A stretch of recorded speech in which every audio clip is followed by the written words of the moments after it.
There we go. Okay, bye.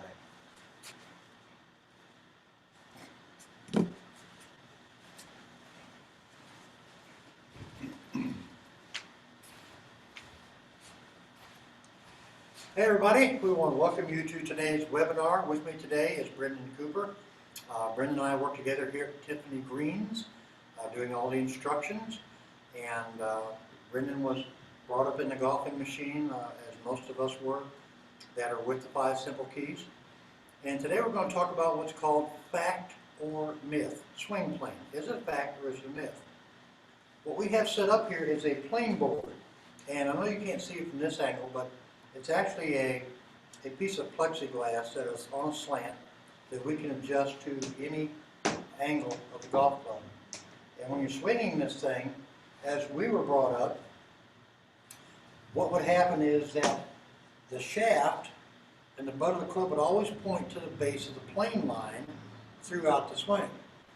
And while that is a good image, I think you would agree, Brendan, what really happens, thanks to the work of Dr. Young-Hoo Kwan and Chris Como out of Texas Women's University, they have come up with what's called the functional swing plane. And the functional swing plane has to deal more with what the club head is doing, or the sweet spot path in the 5 simple keys, and what the hands are doing. So I'm going to have Brendan kind of step in here and get set up. And we have a vision track now, so just move over this way. So we have a vision track set up as well. So as Brendan takes this back and he keeps the shaft on this plane, you'll see what looks like, from your point of view down here, is his club head is outside of his hands. And that's what it should be. What we see most players do, however, at this point is wrap the club behind their hands this way. So as it travels here, and now it shifts upward, in Brendan's case it's going to shift to a steeper plane, and he goes to the top of the swing. Essentially now, his whole swing plane is going to be moving upward this direction. So as he starts down, his plane is actually steepened. Now, I'm pretty sure you can't see this, but you can see the club head. So if we were to keep the shaft on here the whole way, or just keep coming down, reach under. Now the shaft is on it the whole way, and it is amazing how far left the club actually goes through impact. So let's come down just post impact. As you can see, the club head will still be out on this plexiglass, but his hands are well left of that, and he continues on up. So that's if we wanted to control the shaft part of it. Now let's see what happens if we focus on more of what the club head is doing. Okay? So go ahead and get set again, Brendan. So this time he may pull his hands way inside this thing, which is going to tilt the head out like this. So if he keeps going up at this angle, right, the club's going to get pretty steep. Now as he swings downward, we're going to just focus on what the club head is doing. So now the club head is actually, as you can see, outside the hands, but it is not outside the base of this plane. So as his hands start moving inward and upward, that's actually throwing the club head outward and right back on plane again. So that's what we refer to as the functional swing plane. So don't get too hung up on these angles. So you can swing with a club head that is either behind your hands, in front of your hands, or even with your hands. It doesn't really matter at that point. What you're trying to do is you have to realize that as the hands are coming downward, as they start moving closer to the ball, they actually start going inward and upward. But while they do that, and I'll do it from this angle, so hand, club head. So as my hands are going left, you can see how the club head is moving out and to the right. So the club head is traveling on a different arc than what the hands are doing.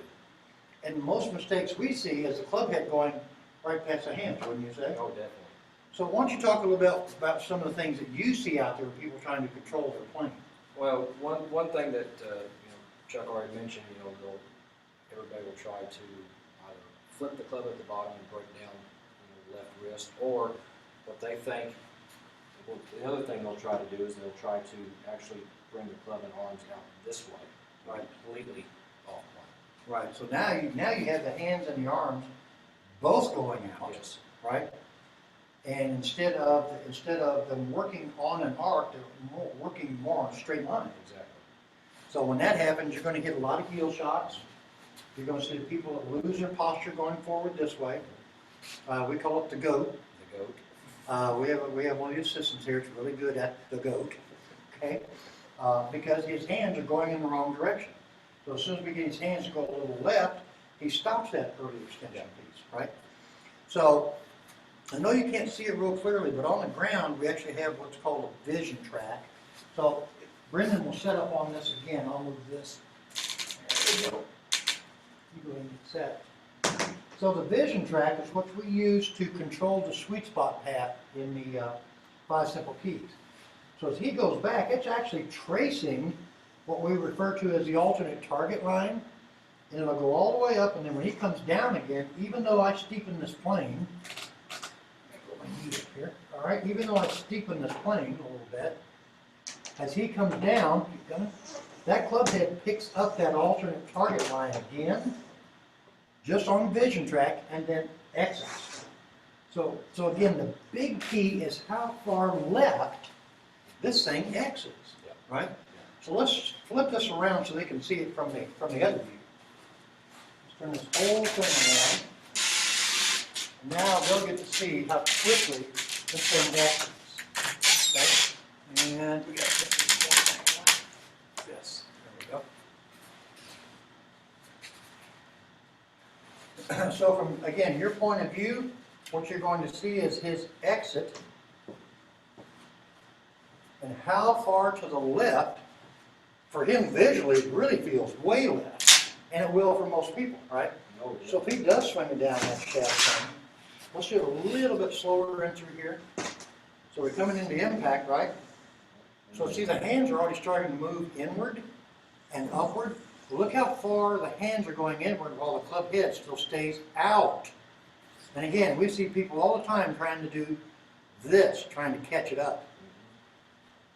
All that's going to do is shut the face down. Okay, so you may think you're coming over the top, in reality you're not. Right.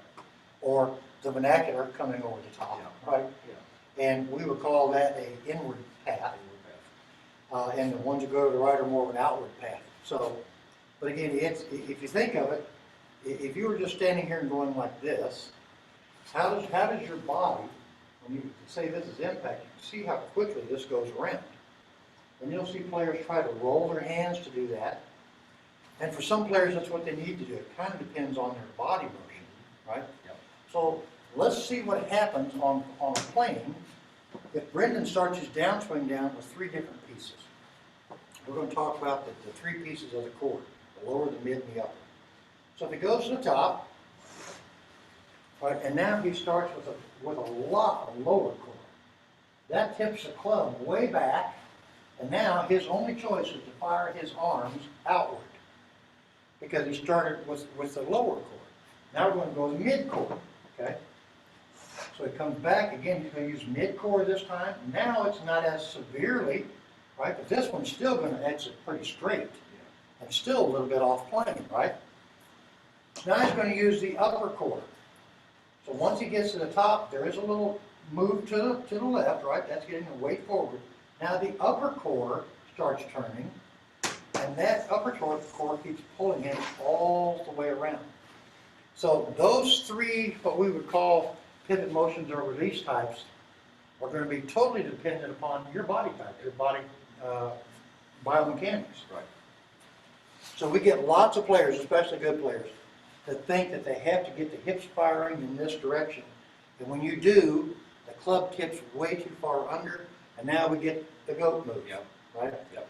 So everybody we have tested their body biomechanics so far, all but one person has needed to feel that as soon as they get the pressure and the weight forward, right, which is key number 2, As soon as they get the weight forward, they have to immediately change to upper body Yes. instead of firing the mid or the lower core. So, anything else you want to add to this today? No, I mean, that's definitely, the goat move's definitely a move we've seen a lot of better players. Right. You know, especially, I think, you know, those are the ones that are trying to really avoid, they think in their mind, in order to get it on the plane and not come over the top, they've got to really get Right. over here. Where again, what we've just shown is that being on a plane, you still got to exit way left. Yeah. And a perfect example today is at the U.S. Open. Martin Keimer was trying to get more of a draw after he became world's #1. So he started working on this move of the lower hitters, right? Of the lower core really firing hard. And what happened was the club got too far back and went too far out to the right. So he couldn't control his golf ball. So he went from being #1 in the world, thinking that he could do that move in about, a month. They worked on it for 3 years and couldn't do it. So he went back to what his body dictated, which was an upper core move and a steeper downswing. And now he's blowing away the field in the U.S. Open. So, again, when you go see your 5 simple key instructor, they will talk a lot about the path and the plane and what we call the club face control. These are all relative to the 5 simple keys. We've talked about all of the steady head, the weight left, the flat left wrist, the diagonal sweet spot path, and the club face control. If your move and your downswing path does not match your body, it's going to be really hard to control all of those. Yep. So, all right, well, I want to thank Brendan for joining me. Hopefully he'll have time after he gets through going out and signing autographs as he's doing the Bubba Watson thing. I think you've noticed today he's got a little Bubba look to him. I try. He hits it like Bubba, though. Hits it deep. And next week we have our Kansas City Cup match. He and I, for the first time, are going to be partners on the pro side. So, yay, yay, yay, go team. All right, thank you all. We will see you next time. Thanks.